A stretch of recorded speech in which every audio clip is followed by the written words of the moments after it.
Dobry den. Здравейте! And welcome back to our little Bulgarian adventure. And it's been a bit of a strange week for us. It has. Our usual plans went out the window a bit. They did. We were supposed to do Japanese theme night. Didn't happen. Why didn't it happen? Well, I hadn't been feeling too well at the end of last week. No. And come Friday afternoon, I was definitely feeling a lot worse. Yeah. So we decided I thought I had an abscess and I thought I must get some antibiotics for it. And we tried to find a doctor. We couldn't find a doctor. We ended up at A&E. On Friday evening. On Friday evening, where I did get an injection for antibiotics. Got sent home. We think it was antibiotics. Yeah, we're not sure.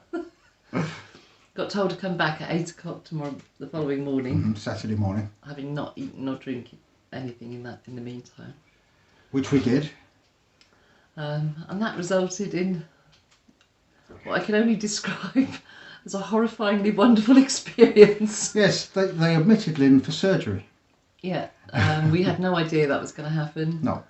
Adam was running around getting pyjamas and slippers and all sorts of bits and pieces. And I think because it was a Saturday, they had nobody there who spoke any English. Which made it quite tricky. Which made everything tricky. I think they thought I was refusing to eat or drink at one point. We thought they were asking if she had eaten or drunk. They were actually saying you need to bring food because you need to eat and drink. Yeah. We discovered that you don't get food, you don't get drink, you don't get painkillers in Bulgaria. Well, you do get painkillers. Oh, yeah.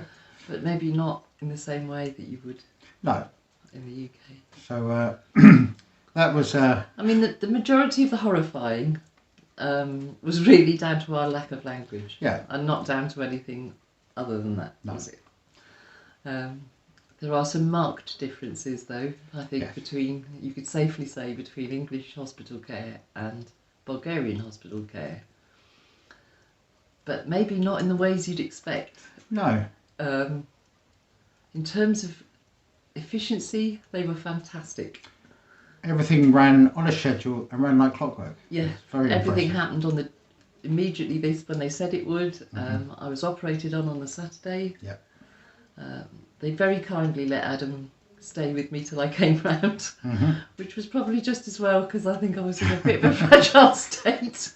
And also, because they didn't speak much English, it's very difficult to reassure somebody when you don't speak their language. Yes. So.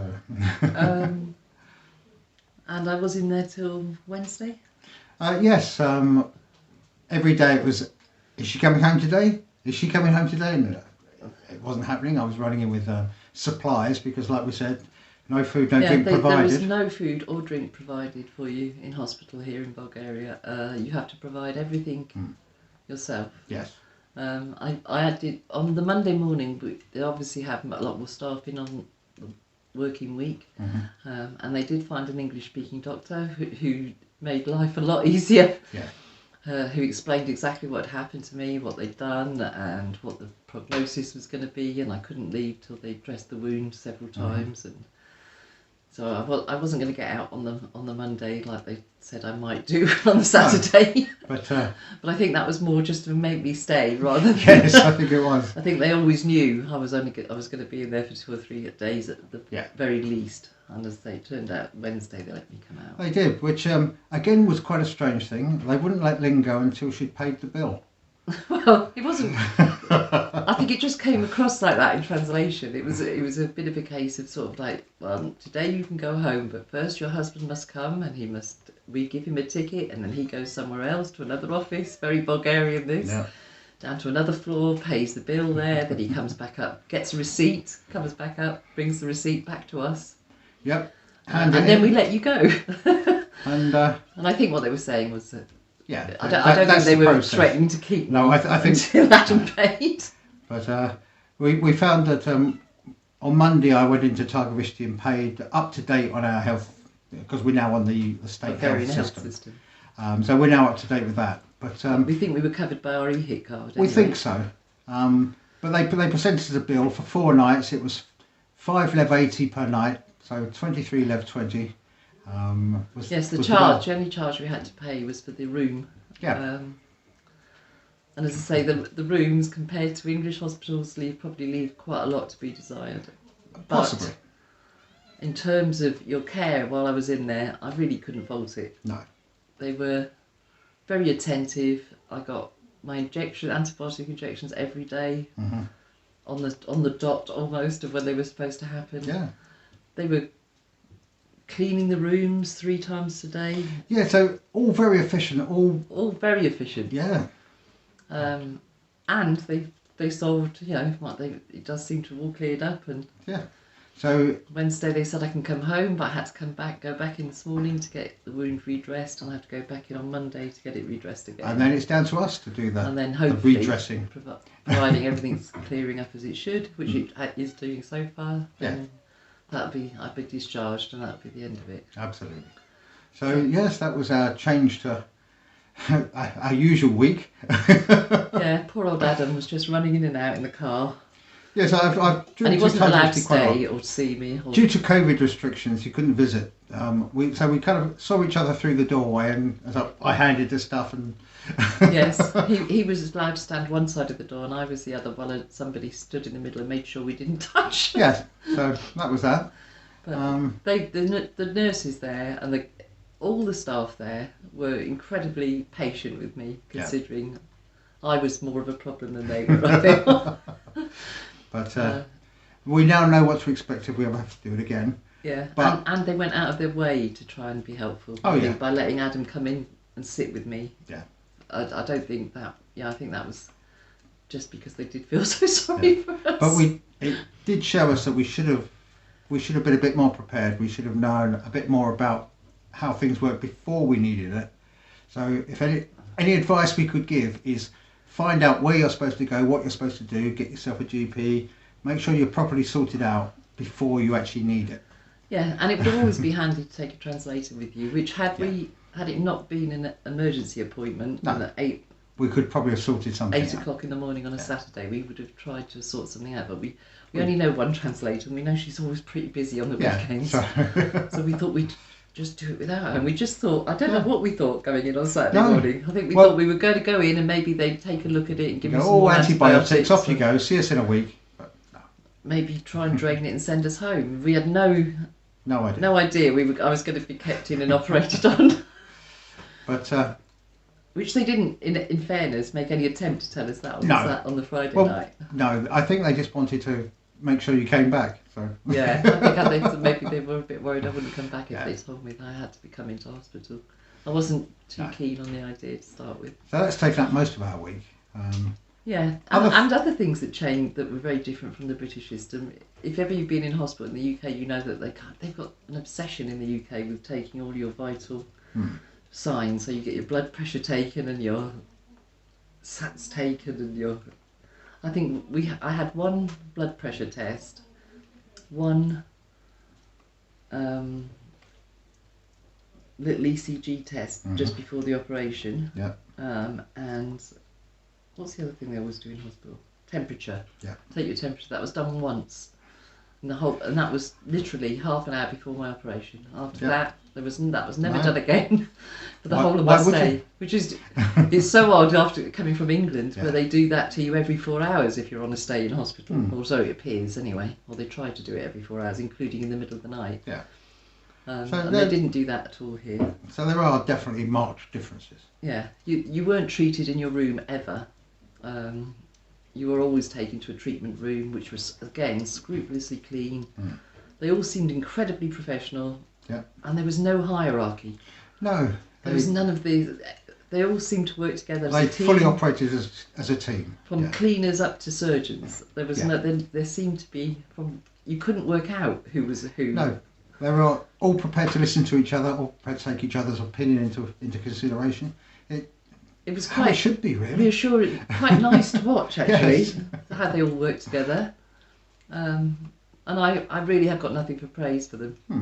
And it's the horrifying part was our lack of language, and our lack of understanding, not anything to do with. Oh no, no. So. Yeah, so hopefully that's that. Hopefully now we're back on the road to recovery. Yes, and Ivan, I'm not under floorboards. Right. So you're not under the floorboards yet. I did think I may end up there on one point on the Saturday, but. And you haven't got to put up with just me, so. But speaking of floorboards, we've in between running back in and out of the hospital, I've continued on the floor, and this is how far we've got. I'm squaring up the ends of each floorboard with the mitre saw, just to make sure I've got a 90-degree angle, and it just tidies it up a little bit. However, neither end will actually be seen at the end, but for my own peace of mind, I know it's done. Now that I've squared off both ends of the board, I can put it in the floor.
You can see here that the screws are countersunk into the wood. They're screwed in where the tongue and groove part meets the main part of the board. This shows that there are no screw holes visible. Once the boards are in place, they're all hidden in the tongue and groove part of the board. So this is the stage we've now reached. We've got the floorboards down. There's that section at the end that I need to fill up because the floorboard's only 4 meters long, all the way up to the wall. So we're left with this end to fill, around the very edges, making the wall good, ready to support the skirting board. I've got to put a surround around where the petrichor will be standing, bring up the level of the concrete to see then about topping it off with whatever we put on top of that. Coat of paint on the walls and we'll be ready to move in. I've got to make good this little bit of damage here that happened lifting up the old floorboards. The plaster came off, and also when trimming the bottom of the door architrave, the vibration caused some more to come out. So I'll take that off, fill it up, replaster it, and that'll finish that off. I've also got to rerun the chimney pipe between the petrichor and on the wall there where you can see the cover. But then do those last few jobs and that'll be the bedroom complete. Yeah, so I don't know how Adam managed to fit in anything this week with all the running around he was doing for me, but he has managed to get quite a lot further. Yes, we're still hoping to be in by Christmas. Yeah, but not holding our breath anymore. We're going to take each day as it comes for a little bit.